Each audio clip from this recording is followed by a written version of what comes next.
All right, folks, welcome into a very special edition of the High School Huddle. I'm AJ Feldman. Virtually next to me is sports reporter Carl Jones. And later on in the program, we have a special guest, Margaret Johnson, coming in from our sister station in Buffalo, WIVB. She covers all the high school sports over there. She'll be here to preview all our Section 5 versus Section 6 matchups in the Far West Regionals for football. Those being taking place this Friday and Saturday in the Buffalo area. So got a great guest coming in, give you some great insight on everything we've got going on for this next upcoming week, give you a perspective you won't find anywhere else. But first, we've got to talk about what already just happened this past weekend. We had a great week of sectional final football.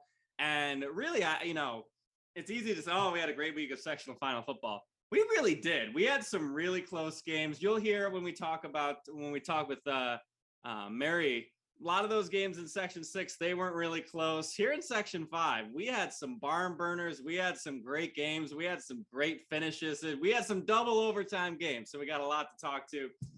We will start with what we had going on last Friday. We'll start with the Class D final. Let Carl take the lead as OAE tops Avon with a dramatic fourth quarter to pull away with the sectional title, their third in the last 4 years. Man, that was once again, as you talked about and you alluded to in the introduction, this was a hell of a weekend of Section 5 football. And it starts with this game. Obviously, OAE and Avon kind of knew they were going to be the two teams coming out of Class D all year, and they put on a great show, a great final. OAE scores 12 unanswered to come from behind and win this game. But I think it was one of those games where Avon played their heart out. They did all the perfect thing. They played perfect. It's about as perfect as you can play for an underdog team, I guess you can say. However, the favorite, they wore down the opposing team, and they just found a way to get it done, especially behind the play of Noah Courier. I got to give him a big shout out. That kid ran his tail off yesterday, and we showed a couple of his highlights of Football Frenzy this past weekend. He ran extremely hard, and I know in that fourth quarter, Avon wanted no parts of trying to tackle him late in that game. And also shout out to Gage Armbruster as well. He was also running hard as well. And the kid can fly, I'll tell you that. A couple of those highlights, he got a seam and it was over with. So shout out to him as well. And then also Bodie Hyde was nice, calm, cool and collected down in that fourth quarter, especially setting up OAE with those touchdown drives late in the fourth quarter. It was a hell of a game out there in Batavia. Man, it was one of those games where you didn't want to see it end. And at the end, it was tough, obviously, seeing the Avon kids kind of sad that their season had ended. But a little heartbroken there. Yeah, for sure. But they need to keep their heads held high. They played a hell of a game, and it's unfortunate that games like that have a loser. But OAE, they played a hell of a ball game, and they deserve to be Class D champs. Yeah, what was it? Fourth and 20, something like that for the. Oh, it was nuts. It was fourth and a mile. It was fourth and forever. They had no business converting that. I mean, it was one of those quick anecdotes about that game. I was standing next to a parent, or someone who was affiliated with OAE, and he goes, "Man, this is the play before the fourth and forever." So it was like third and forever at this point. He goes, "Man, we played as well as we could all year. I've known these kids since they've been in third, fourth grade, and it's just a tough way for them to go out." And you know me, I'm impartial. I'm like, oh, wow, that sucks. It's unfortunate. Obviously, that play happens. I don't see him again the rest of the game. So clearly, he was running somewhere. I don't know. So that goes to show you just the emotions that were tied up in that game, man. It was just a great game to watch, similar to all the games we had this weekend. Yeah, and I think one thing that really bodes well for OAE is that a lot of this season's been the Gage Armbruster show there for the Aggies. When you mention all those different guys that are getting it done for them, that's, we've talked about it all season long. If you can win in multiple ways, if you have multiple weapons to go, if you get a 4th and 17 play from Bodie Hyde to Courier for the game winner, that bodes well for your chances in the playoffs. They've got some, a tough test coming up this weekend, which we'll get into, but congratulations to the Aggies for pulling out the win there. The other Friday night game, it was the Class A state qualifier between the A1 champs from UPrep and the A2 champs from Canandaigua. And this game was as good as we advertised. All season Canandaigua has kind of been, the kings of the castle there in Class A. Nobody else really giving them a run. Their toughest defeat was, or their closest win was 17 against East, and that game wasn't really all that close. It was a pretty easy Canandaigua victory. But UPrep, they played their hearts out. They gave them a great shot. Kind of happened how we thought, Sherrod Watkins controlled the interior line of scrimmage, made things very difficult for Canandaigua to get anything going in the run game. A lot of their plays were going out wide, getting away from him. A lot of quick screens, not a ton going up the gut. UPrep had the plays when it needed to. They were down, it would be 13-0 near the end of the second half. They went on a 2-minute drill. They scored their touchdown with there was 8 seconds left on the game, on the first half clock. When they, snapped that play, they scored with 2 seconds left. Big momentum shift. They got a trick play touchdown in the beginning of the fourth quarter. It was Rakim Chenier throwing out the 50-yard bomb on the halfback pitch to Mark McClary. So UPrep did all that they could. They showed that they were certainly in the same class, but Canandaigua coming up with the 2-point victory there, able to grind that one out. So I think it's a really important test for Canandaigua to get tested like that before they face a really talented team in Jamestown that they're going to see in the Far West Regional. And props to Canandaigua. I just talked about UPrep going on their touchdown drive. Canandaigua, they were down. It was 4 minutes left. They got the ball back. They got their stops on offense or on defense. Brian Boldrin, 3-year starting quarterback. His poise showed. He was calm. He took what the defense gave him, got those chunk plays, couple 20-yarders. They were faced with about 4th and inches on about the 20-yard line. They went for it. They converted it, got a run up the gut for the first down, and they ended up kicking the game-winning field goal. It was, I believe it was Eric Platten who's their field goal kicker. And props, 25-yarder for the game winner for Canandaigua. So props to them for pulling out a great win. Good to see Canandaigua show up big when it mattered most. Yeah, we had talked about that all year, obviously, that they had played East, but, although we probably said that was their closest game to an extent. Yeah, Spencerport gave them a little bit, but, nothing too crazy. So it's great to see, as you said, before they go any further in the playoffs, they got tested, they got hit in the mouth.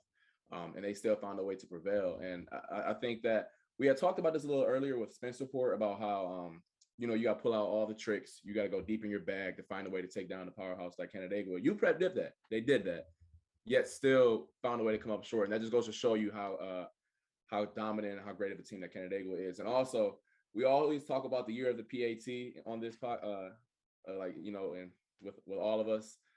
Although it wasn't a PAT, man, shout out to the kicker for that one, because man, kickers matter too, and they showed up big time in that moment. It was almost the year of the PAT game. He missed an extra point earlier in the game. I believe it got blocked. So it was almost a year of the PAT game, but Canandaigua pulled out. And like you said, UPrep did go into the bag of tricks a little bit, but they played him straight for basically the entire game.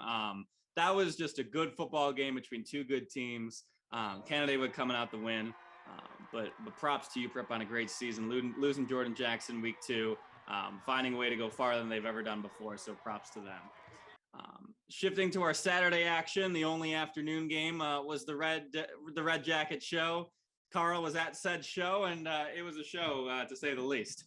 It was a show, and the lead act was none other than Kyle Demore. And I know that we've talked about him in the Red Jacket team a lot this year, but man, they're just always impressive every time you see them. I mean, Frewsburg was the number 1 team in Section 5 or whatever, and in seeding. Let's not. Yes, we got to clarify that. Red Jacket was certainly the favorite. Yeah, certainly the favorite, and they certainly came in knowing that they were the better team, and they proved it. I mean, Kyle Demore gave it to you however you wanted it, through the air, on the ground. It was just one of those games where, when I was there, he had 3 touchdowns called back. So it was like one of those where it was like you had to be on your P's and Q's, because this play he's going to take off. And it was just one of those where he was like, okay, I'm going to hand off left, hand off right. Okay, it's my turn. Okay, now I'm going to go score a touchdown. It was just an impressive game. They were dominant on defense per usual. a Fredericksburg team that had dominated other teams in 8-man this year, yet Red Jacket found a way, like they always do, to do their thing in a convincing fashion. I mean, 6 touchdowns, 238 yards from Demore. I mean, that's just, I don't care if it's 8-man, 11-man. I don't care how many players are on the field. That is impressive, to say the least. So big shout out to them, because even though it was 8-man football, they are still a fun team to watch, just because it turns into a track meet every time that Red Jacket plays, especially on that turf. So shout out to Red Jacket. They're taking on the Section 3 champ this week. So, I mean, it would be interesting to see how that goes down and see if the other sections can compete with Red Jacket. But based off my humble opinion, I don't think so. I think I would have to agree with said humble opinion. Yes, so as you mentioned, there is no official state tournament for 8-man football. They do have, we think it's one more game left. They're taking on West Canada Valley, the Section 3 champs. They'll play that game in the Syracuse area. West Canada Valley, 4th in the state in the latest state rankings. Red Jacket is 1st. So if that is the end of the road for them, they'll get one more time to prove that they're really good, and they are really good. Moving on we'll stick with one of the games Carl was at, Class B, Batavia versus HFL. Another game, a rematch of last year's sectional championship game, a rematch of a close, hard-fought regular season game where HFL came on top, and Batavia got revenge for both of those defeats in a way that I'm sure nobody thought they would draw it up for sure. No, and we'll get to that exciting play in a bit. But I think the one thing that kind of stood out about this game, it was similar to the first one, that they dominated like the majority of the game. They just found a way to finish it off at the end. I mean, they were up 14-0, and then they were up 22-7. And then although HFL scored later in the third quarter, it was kind of one of those games where Batavia controlled everything on offense. Every time that they drove the length of the field, they eventually scored. So it was just one of those games where they finally, against HFL, were able to, tie it all together and finish out on top. So it was one of those games. But obviously the play that changed the trajectory of the game, it was one of the, it was 4th and 9. Batavia's going back to punt, and the long snapper snaps it over Jesse Reinhardt's head, and it goes all the way back to like within the 10-yard line. I want to say the 9. Me, I'm panicking. I'm punting the ball. I'm going down. I don't know. I'm doing something. Or I'm going 1-on-11 and trying to score. But he didn't panic. He got the ball and threw it over to the left side of the field to Caden Marucci. And Marucci followed his blockers and scored down the sideline. It was a very long touchdown run. I mean, and that right there just changed. It took the air out of HFL. I mean, and then the very next play, they had a very convincing, nice 2-point conversion. It was just one of those games where it was like Batavia. They did beat them between the lines and with, I guess, on the first 3 downs of every single drive. But that 4th down play right there just took the sail out of everything, and it was just one of those plays where you had to see it, man, because it was one of the best plays that I've ever seen, and I've been watching football a long time. Yeah, certainly there's certainly some poise. There's a ton of luck in that play, but the one thing that isn't luck out of that play, it helps when your quarterback is the punter. This isn't the only team to do that. I know Aquinas, Michael White is their punter. There's, a small, especially some of these smaller schools where, the best athlete is oftentimes the quarterback. Sometimes that guy's also the best punter too.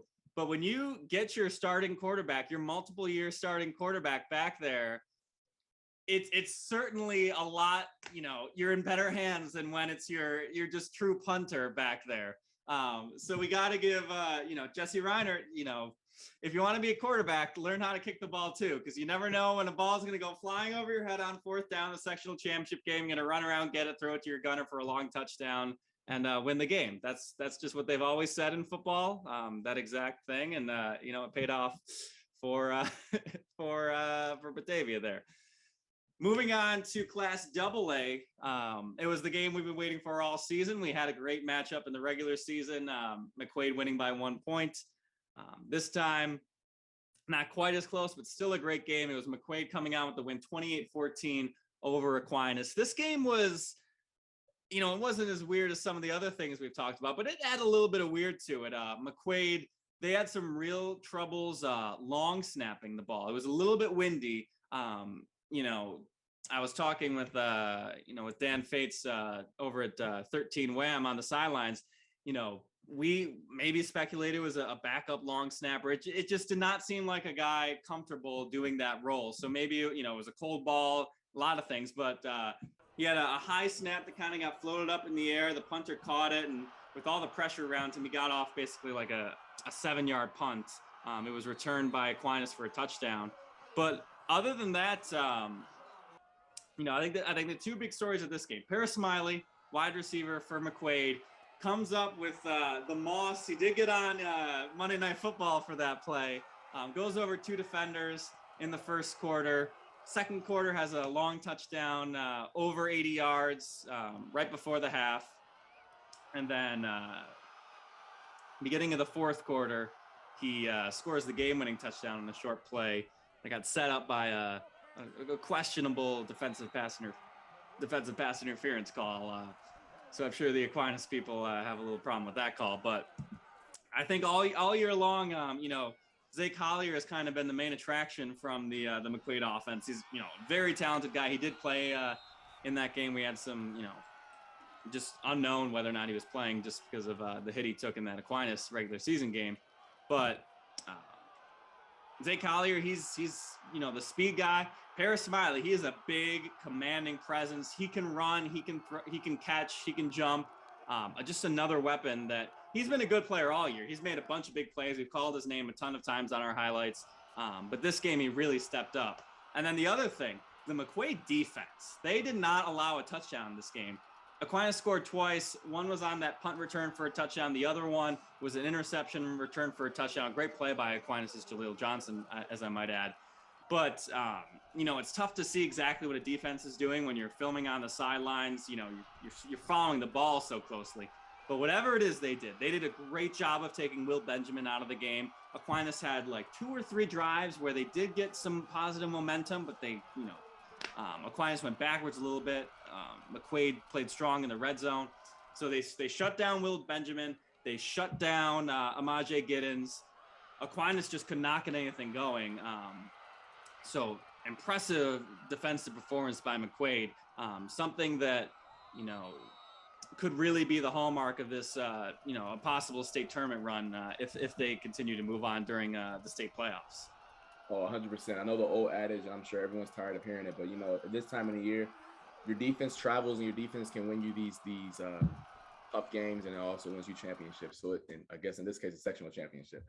Obviously Paris Smiley, shout out to him. I mean, that's a hell of a performance. You dream of that as a kid, man, I want to be the star player in the big time game, get to all the, end up on ESPN this forth and whatnot. And he obviously did his part. I love the fact that their defense was excellent in this game, and the fact that they shut down the Michael White, Will Benjamin, and Amaje Giddens show. I mean, all year long, that Aquinas offense has been their hallmark. I mean, they've been able to, move the ball up and down the field, explosive plays, dink and dump it down the field. They've been able to do that on everyone. And the fact that McQuaid was able to shut that down and not let that get any momentum, that's impressive. That's, in my opinion, as a defensive guy, I'm very biased, just letting everyone know.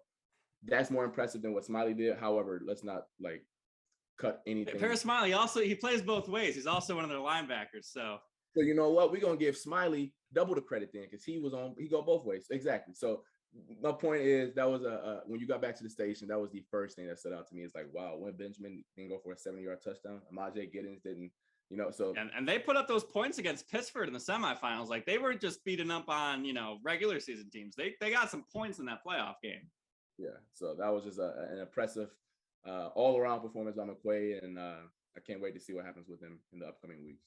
Yeah, and I think before we thought that, I thought Aquinas had the advantage of the line of scrimmage. I still think they actually did in that game. So that just goes to show they were able to overcome that maybe size advantage that Aquinas had to really, you hold a talented offense to a shutout. Impressive, to say the least. And then finally, our Class C championship game, a double overtime thriller. East Rochester Gananda coming up with a win against Bath Haverling in just a tremendous football game, to say the least. Man, so I didn't get there until after halftime because of scheduling conflicts and so forth and whatnot. But before I got there, it was 6-0 Bath off of a Damian Hill 35-yarder. And I talked to a couple people on the Gananda sideline. I'm like, yo, like, what's going on? Like, can I get like a quick summary? And they said ER had about 4 turnovers in the first half. I'm like, well, that could That'll be a do big, it. that can be a big reason why you don't score. And then I get there and they turn the ball over again. And I'm like, man, like, I see the issue here. They just can't hold on to the ball. Like, they weren't interceptions. They were just, Bath was doing a great job of punching the ball, ripping the ball out. And when I say Bath fumbled twice in that fourth quarter as well. It was one of those games where There was something on the ball. There was something going on. But I want to give a big shout out to Bath's defense for doing a great job of shutting down Manny Sepulveda and Carter Lathrop at that connection. Because the previous week, as you know, that connection was huge, and it was a big reason why Gananda was able to move to the next round. Also did a good job containing Chauncey Gilbert, not allowing him to get any big explosive plays in regulation. But I mean, after a Carter Lathrop QB sneak to tie things up, we went to OT. First one, both teams scored. Anthony Brotz for Bath and Chauncey Gilbert for the Bombers. And then second time around, Gilbert runs nearly the same exact play following his left guard, pulling left guard for a touchdown. And the Bombers defense held up in the second overtime and made a huge stop in getting their first sectional title since 2013. So shout out to them for that. It was an all great game, and it was the cap off a hell of a weekend of Section 5 football. Yeah, and shout out to AJ Brott scoring that touchdown in overtime. He was in the state semifinal game for Bath Haverling soccer. He and another player played downstate in the morning. They won, I believe it was 7-0, 6-0 in the semifinal game. Drove all the way back to Calmum, played in that game. You know, you've already played a soccer, you know, luckily he's a goaltender, so doesn't have to do too much running. But plays great in that sectional championship game, comes up just short. Next morning, they drive all the way back downstate, come up short in the state championship game. But what a weekend for AJ Brotz.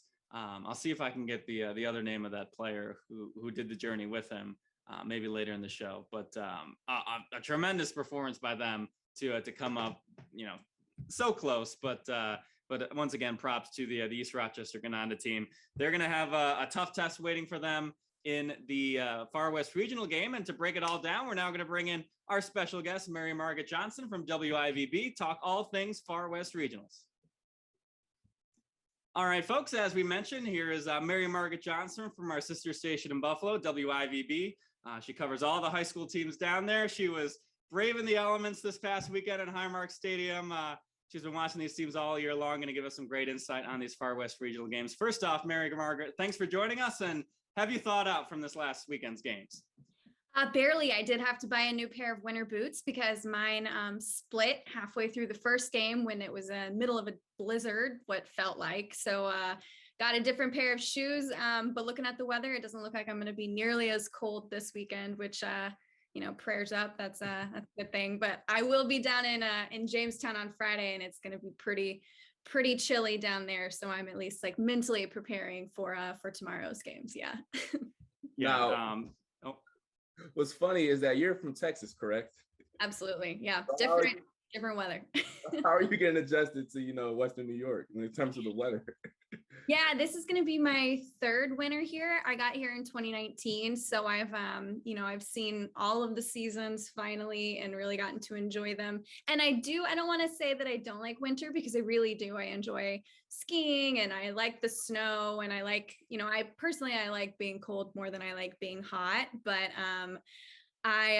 it's just a little bit different when you're not equipped fully, and I did not have a backup pair of shoes. I had to actually call in reinforcements and get some for Saturday. So if I'm fully prepared and I'm wearing the right clothes, wearing the right shoes, and I'm like comfortable, you know, inside, then it's a lot better. Yeah. Hopefully, like you said, no snow, no crazy blizzards in the forecast. Things can change in an instant, but we got some great games coming up this weekend. Like you said, starting on Friday in Jamestown, Carl, a great Class D matchup on the slate to start things off in the Far West Regionals. Yeah, I mean, OAE or better, or if you're not familiar with that, I guess that term right there is Oakfield-Alabama Elba. A bunch of guys on offense. You can get you from all angles of the field. Mary Margaret, they have a really good run offense. I mean, what will Randolph do to slow down guys like Noah Courier and Gage Armbruster? Yeah, that's a really good question. So Randolph has played, they are now, 10-0 in this season. They've also issued a good amount of shutouts this year. I mean, they had, let's count them, 1, 2, 3, 4, 5 shutouts, including this last weekend's 26-0 win over Franklinville-Ellicottville in the Section 6 championship game. So they're really good defensively. And the 2 games that they have played that were the closest games that they had all season, they were against teams that were bigger than them. So they were, non-league matchups. They are a Class D team. They played a Class B team that went pretty far in the playoffs, pretty close. So they are very good defensively. The 5 shutouts, I mean, I think that's pretty incredible this season. They also have a very good running offense. I know that that's a lot of the, we get into a lot of the smaller schools that's what they are definitely, used to. We see it a lot in the B and C and D classes up here for specifically, but they have Xander Hind, who has rushed for almost 1,800 yards this season alone. And not only him, they have 10 other running backs that have gotten, rushing yards on the season. So they're definitely a ground and pound team. I'm sure like OAE also is. And I think it's just going to be a really interesting matchup because when you get those 2, really talented rushing teams, I think it's going to be a pretty back and forth game. And I think it's going to be probably a closer game than Randolph has seen all season. Now you talk about the run game. Do they have that passing threat, or are they, basically run at all costs, pass in a desperation situation?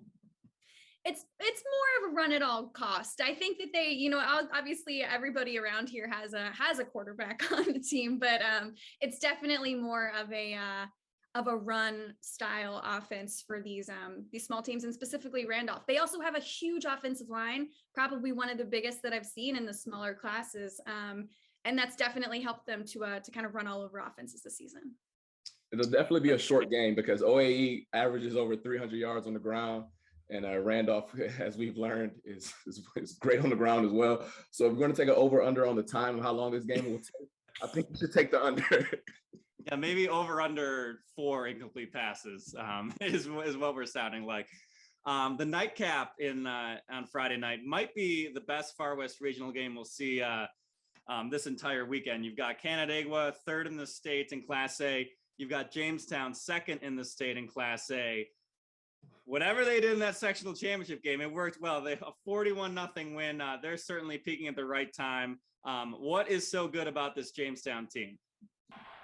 First and foremost, Jalen Butera. Remember the name, number 6 on the offense, number 1 player in Western New York, hands down. I mean, I'm not a voter for when it comes to the top player in the area. I'm not a Conley Cup voter, but there is almost no way that he's not going to win it. He is absolutely incredible. He is a dynamic player.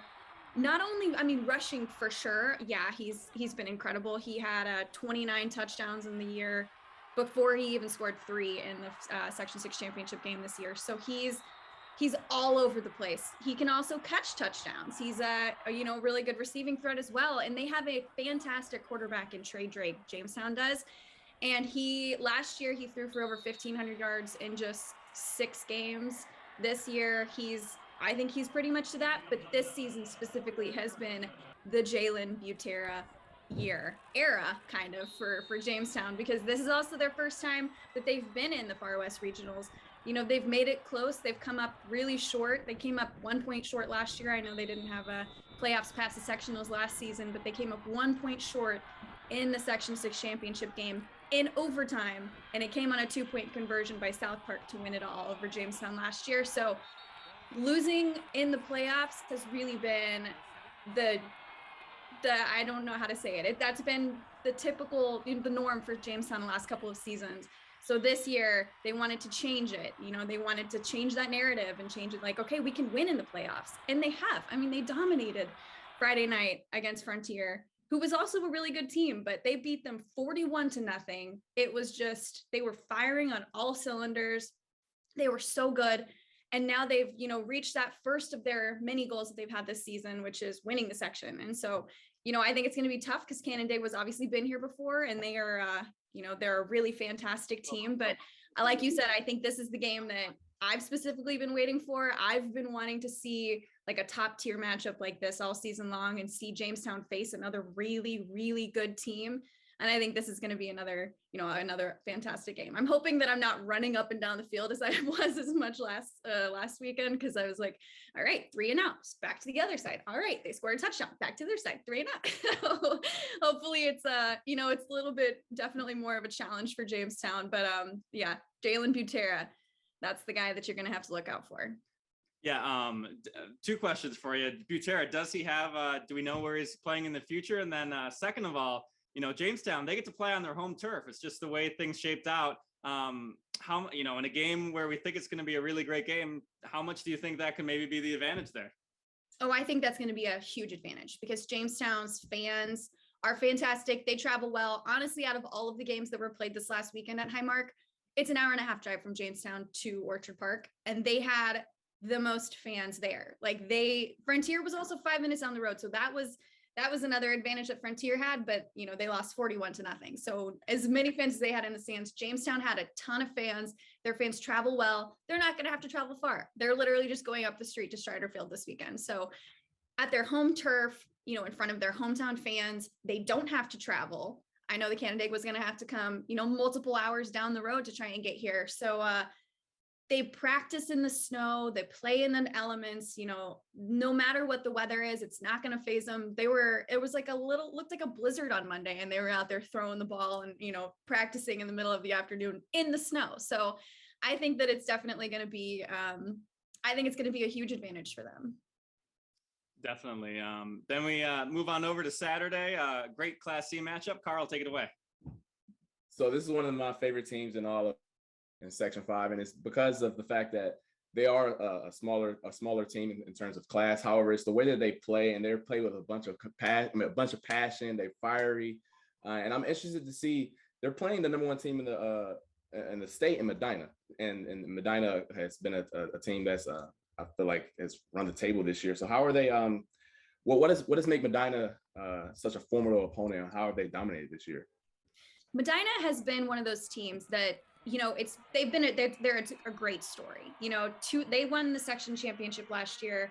It wasn't at Highmark Stadium. It was at their home turf. They won it. It was a really close game against Southwestern, which has typically been the team that has come out of Section 6 in the last couple of seasons. But they won it for the first time last year, and then for the first time in many years last year. And then this year they came around and they won it at Highmark Stadium for the first time in 33 years. Like, they have coaches on the staff that won in that last game. Like, they won 33 years ago, and now they're coaching these kids who've also, now are Section 6 championship or Section 6 champions. They won it at the stadium all together. I mean, it's a huge win for their team. It was a huge win for their program, for their community. Like, Medina has been long suffering. They've just 3 or 4 years ago, they won two games all year. And now they're back-to-back Section 6 champions. They're in the playoffs for the first time in forever. So I think it's going to be, and they're also coming in as the number 1 team in the state, which, last weekend we did see Iroquois, which was the top team in Class C in all of New York State. And they left it all on the field, but they got upset. But I just think that Medina is on such a roll right now. Really good kids, good players, good coaches. They're just so overwhelmingly excited right now. Yeah, and you mentioned the great story, 33 years or whatever. You hear something like that, you would think they're scratching their claw on their way to the sectional championship. They're number 1 in the state. What elevates them to get that level of ranking from the sports writers across the state? I just think it's the way that they play and the players that they have. They have Xander Payne, who is a senior and their quarterback, and he was running all over the field in that blizzard last Saturday, and he's the quarterback. I mean, he's rushed for over almost 400 yards this season with 7 rushing touchdowns, but he's also thrown for 1,400 yards. Like, he's kind of the do-it-all player for Medina. And I think if you're going to have a do-it-all player, you want it to be the guy that's leading your offense. And Xander is so talented. He's got a big arm. He also clearly is very fast, and the weather and the elements definitely did not stop them at all. As much as they throw, they can also run all over the field. So I think it's that like two-pronged offense that's really, been a huge success for them this season. And they've seen a lot of success in Class C. It's definitely an interesting matchup for the simple fact that Gananda has played a lot of close games down the stretch, I guess I don't want to say extremely close, but games that were within 2 scores. Medina just won a sectional title 58-6. And then the game before that was 32-0. So it's very interesting to see whether East Rochester Gananda, I guess how they've been tested all year, will that help them out in a game that could be close, or is Medina just that far and ahead better than everyone else that the game won't be close? So I just find that fascinating right there, the fact that they dominated in a blizzard 58-6. Oh yeah. I mean, there was not a doubt as soon as I walked onto that field and saw them, because I got there a little bit late because of the snow. I'm a Texas driver. I'm still not super comfortable driving in blizzard-like conditions. So I got there a little bit late, but it was their first possession and they were already down at like the 7-yard line. And so I got there right when they were running in the first touchdown, and then they literally did not stop scoring. So it was very simple. It was a really fast game for me because I was like, cool, like let's get out of the snow. Let's warm back up. But 58 points was, I think that was probably the Highmark Stadium record in the section up until, 30 minutes later when Maritime Health Sciences put up 62. So it was definitely some high scoring games out of the Section 6 championships this last weekend. But yeah, no, Medina, they've issued 3 shutouts this season. They have played in some close games and they have won those close games. So I think that, they can either shut teams out or they can play them close. I don't know. I think that one's going to be another good matchup. I think all of these games are good matchups, honestly. For sure. As you said, Medina first in the state, East Rochester Gananda 5th in the latest state rankings. Let's shift over to the nightcap in Class AA. McQuaid winning the Section 5 championship over Aquinas. If you didn't know any better, you think I'm about to start talking about Lancaster here. They've been the AA team from Buffalo for the last 5 years, but Buffalo Bennett coming up in the win in the Class AA championship game. How are they able to pull off that win in the sectional final there? So yeah, I would not have predicted that Bennett Lancaster was going to be the closest game that we saw this last weekend, but 14-10 was the final. And honestly, all of the media members on the sidelines were like, man, this is kind of boring. We've been getting 8 touchdowns, 10 touchdowns all day. And then we had a really close game that actually did come down to the wire. So that was, it was different and it was fun. And you want those kind of games. And especially, Bennett handed Lancaster their only loss this season, earlier in the year. And that was like a 48-24 blowout, which was the biggest loss Lancaster's had in league play in like 7 years. So that was pretty interesting just in itself during the regular season. And then when they met back up in the playoffs, it was a close game. And it was just the fact that Bennett was the better team, but they did snap Lancaster's 5 straight Section 6 championships, which was, a feat in itself. I think if Lancaster would have won and it would have been 6, I think that would have tied the record for Section 6 for most consecutive championships in a row. So yeah, Bennett 9-1 coming against McQuaid. And as we've seen the last couple seasons, McQuaid is obviously a powerhouse. So Bennett's their big, huge thing that they do well, and they have done well all season, is that they're a huge rushing team. They have a bunch of players that are extremely fast. I think they put up 450 yards rushing on Friday or Saturday night, and they only put up 14 points. So, they're running all over people all season long. I was honestly surprised that game was as close as it was. I thought it was going to be definitely a higher scoring game, but it was the championship game. Bennett's been in the championship before, but obviously not as recent as Lancaster had. So they're really excited, very excited for Buffalo Public Schools to be back and, winning another section championship. But yeah, I don't know. I'm excited to see McQuaid because I've heard so much about them and I haven't actually ever gotten to see them in person. Yeah, McQuaid this season, certainly in the last couple of weeks, their passing game has really just taken over. Paris Smiley, a dominant physical presence, and then Zay Collier, just a really talented, skilled, speedy wide receiver.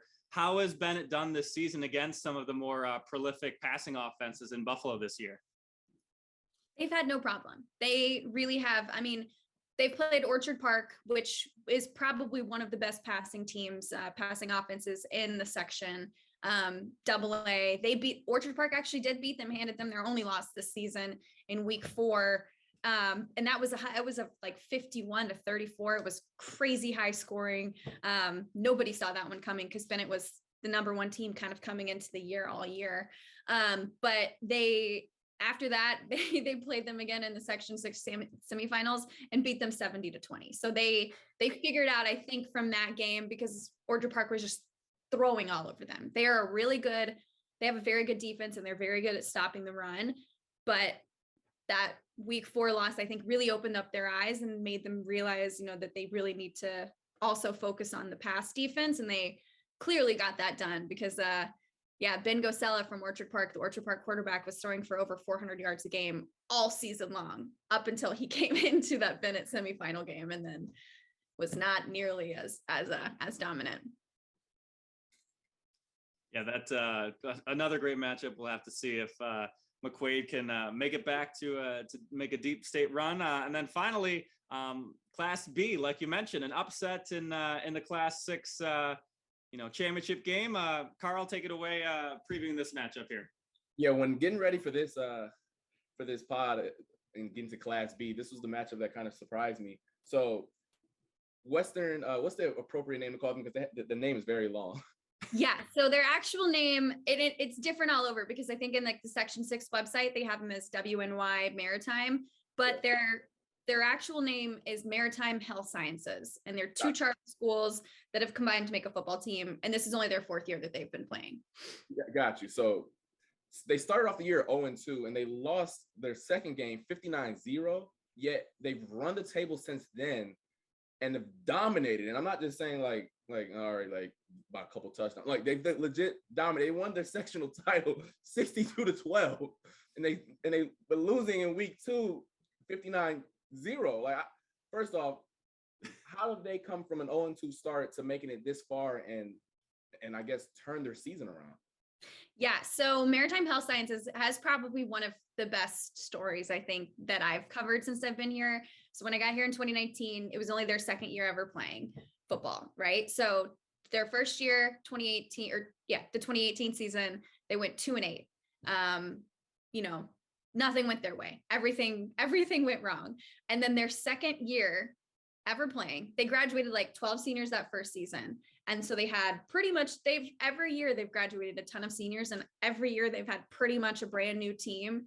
And ever since that 2-8 season, their first year, they have won the Section 6 championship. Like, they have won 3 straight, and it's just incredible. I mean, they are just from two completely different schools, 2 different charter schools. They're huge rivals in every other sport, and then they combine to make this football team, and they have not been able to be stopped. I mean, in those it's hard as an outsider, I think, looking at those first 2 games, because that was against Bennett in week 1, which is, they won the section also in Class AA, 2 classifications higher than what Maritime Health Sciences is.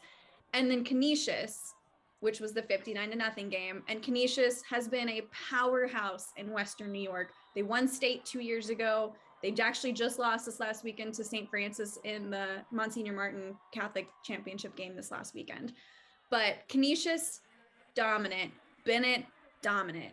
And when I was talking to Coach Ty Parker earlier this year about those 2 games, he was like, you know what? We want to play the best teams at the beginning of the season in our non-league games to get us ready for the rest of the season. And that's clearly been the case. I mean, those 2 shutouts are the only 2 times that they've lost this season. Granted, it was both, 21-0 and 59-0. So really handed it to them immediately. But those are also the first losses that they've had. They didn't lose last year. First losses that they've had, since pretty much 2019, when they had they lost 2 games then. And, here they are. They're a fantastic team. They also had a ton of snow on the field when they were playing on Saturday because it was after the blizzard, the second game of the day. And they have such a dominant rushing offense that nobody on Iroquois' team was ever able to stop them. It felt like every single time Maritime had the ball, there was just like the seas parted and they went right down the middle, and it was just a touchdown every single time. It was the fastest game of the weekend, and it was just incredible to see because I've been to multiple Iroquois games this season, and they have been so dominant in all of their games. They're a very fast team. They're, have a really, really good quarterback, probably one of the best in the section. And it was just the elements and the cold and the snow, and they just couldn't get anything going offensively. And Maritime was the better team. They had it. They came into that game. They beat Iroquois in the Section 6 championship game last spring also. And knowing that they were kind of overlooked and felt overlooked all season long by, us in the media, by the state, not being, and Iroquois was ranked number 1 in the state. So they had that chip on their shoulder coming in, and they really just handed it to the number 1 team in Class B. So yeah, Maritime has been a fantastic team to watch all season. Just so good on all sides of the ball. Yeah, I think I'm excited to see Batavia too. Yeah, you mentioned those state rankings. I feel like the sports writers for Class B had no idea what to do after that loss because Iroquois drops all the way down from 1 to 20. And then Maritime Health Sciences, they beat the number 1 team in the state. They only go up to 8. It sounds like those 2 losses on the record probably have a little bit, or is weighing them down a little bit more, than maybe this is better than just the 8th best team in the state. Would you say that's a pretty fair assessment? Oh, 100%. There's no doubt that they should be in the top 5 for sure. And I mean, because like, even if you look at those 2 losses, yeah, they were bad, but again, they weren't even to teams in their classification. It wasn't like they lost to a Class B team all year. And it wasn't like they even came anywhere close to losing to a Class B team all year. They were just so dominant. Their defense is amazing. I think that, the New York State sports writers need to kind of just look at themselves a little bit and give them the respect that they deserve. And I mean, also probably, I don't think it's fair that Iroquois dropped to 20. That seems a little bit shady to me. A little harsh. Yeah, a little harsh. I mean, yeah, it was definitely a massive loss for sure, but I don't think that's worthy of dropping from 1 to 20. My high school was rivals with Iroquois in high school, so I'm all right with them dropping down a couple of pegs. Carl, you got anything more from Mary Marg before we let her go here? No, nothing at all. I mean, it sounds like Buffalo has some fantastic teams coming out of Section 6 this year, and I can't wait to see how Section 5 matches up with them in all classifications. It sounds like there's some contrasting styles in a lot of these matchups, and it's going to be great to see which style of play prevails, and to see if the long travel for these Section 5 teams affects them in any way, shape, or form. So it'll be a great weekend, and I can't wait to hear how it all shakes up. Yes, especially I think in the past couple of years, it's been Rochester kind of winning most of these matchups.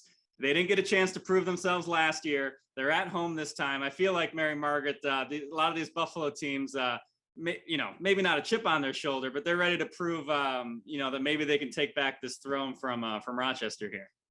I think for sure. And I also think being closer to home for all of these teams is really going to be an advantage. I think not having to go all the way up to Rochester, they get to have their fans that are, don't have to travel very far to actually come and watch them play instead of, having to go an hour and a half, which is not really that far, really. But to be able Speaking from your Texas experience, that's like down the street for some of these playoff games.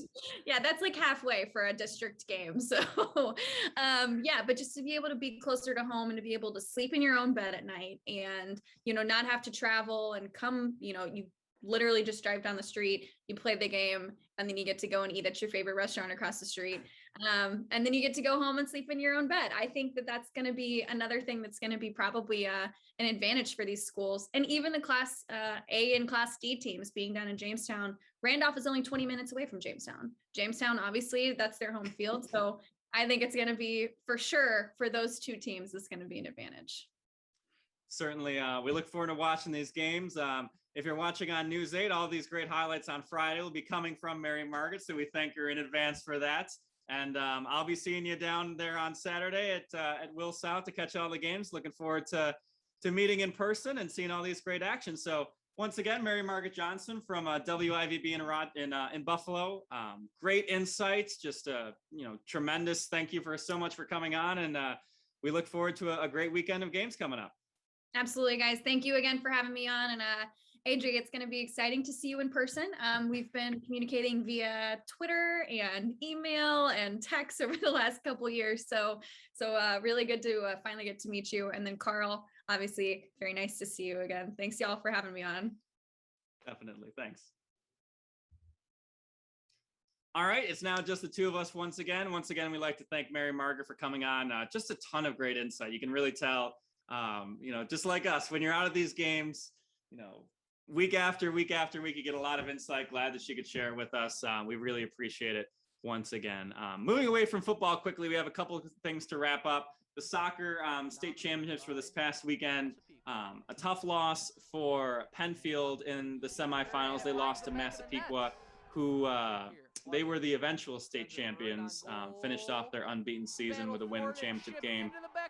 Spencerport, a heartbreaking loss. Technically goes in the books as a tie, but they lose in penalty kicks to Rockville Center South Side, who ended up losing to New Hartford in the state championship game. So, all props to Spencerport. When it comes to penalty kicks, it's basically a coin flip there. It just did not come up their way. So a tough loss to them. And then Hilton, they were our lone team to advance in the Rochester area. Bath Haverling also went to the state championship game. But Hilton, a tough loss to West Islip in the state in the state championship game after they got a big win in the state semifinal game. An overtime win, 3-2 was the final of that one. You had, as I pull up the name here, Ian Fadouk with the game-winning goal in overtime. So a great way for Hilton to make it to that championship game. They ended up with the second state ranking in the state. A tough loss to a really talented West Islip school in the state championship game. Carl, your thoughts? Your last thoughts on our soccer season here in Section 5? Man, I was thoroughly impressed with what I've seen with all the participating teams this year. Obviously, Spencerport with their national ranking. Obviously, the season came up short, but they have nothing to be ashamed about. They were dominant all year. And sometimes, when you get towards the end of the year, when the margins get really thin, things don't bounce your way and things happen. But those girls have nothing to be ashamed of, hold their heads high, had a great season, and how you finish should not diminish that at all. And once again, I was honored, obviously, to see the Hilton boys this year, but I was honored to see the Cody Cavuto show in person several times this year. So it was an assist in that semifinal game. So he stepped up big as well when it mattered the most. Exactly. And I'm not shocked whatsoever that he played an integral part in another Hilton win. So once again, big kudos, big shout out to all those teams for advancing as far as they did. Hold your heads high. Nothing to be ashamed about. Great season. Yeah. And then, Spencerport also, just want to add, in that semifinal game, scored the game tying goal with less than 5 minutes to play. So real, resiliency shown by the Rangers to force that overtime as well. And then volleyball, we've got three area teams, close area teams in the state championship games. We got another one, which Carl will probably talk about a little bit after I talk about the Victor girls volleyball team. We have a story on them at rochesterfirst.com. They're off to the state championship game, beating, it was Frontier, correct? Do I have that right? Correct. Yeah, Frontier in the Far West Regional game, coming back in all three of those sets, some slim margins they were able to rally from to win in 3 sets there. And then on the boys' side, Spencerport and Penfield, they've looked great all season long. They both looked great in the Far West Regional game. I believe it was Spencerport who actually had to win that 1-5. So props to them. And then Carl, tell us a little bit about the Pavilion girls volleyball team. Man, I mean, you want to talk about a team that's been dominant all year. Obviously, we've been able to see Victor, Spencerport, and Penfield in person all year because they're much closer to us. But Pavilion, we can't say the same. And man, 25-0. Boy, even more impressive than that, which is believed to be a Section 5 record, 75-0 when it comes to their sets. They haven't dropped a set all year long. Like, think about that for a second. There's no fourth, there's no fifth. They get it done in 3 every single time they get out there on the floor. It's remarkable. They've taken down others. They actually beat Leroy, who was the Class C champs out of Section 5. Took them down in 3. Like, it was just a hell of a story, and you'll be able to catch the more details on that story tomorrow, whenever you listen to this, Friday, News 8 at 6, or RochesterFirst.com. But man, hell of a story. Those girls, I can't wait to see if they can finish this off with a state championship.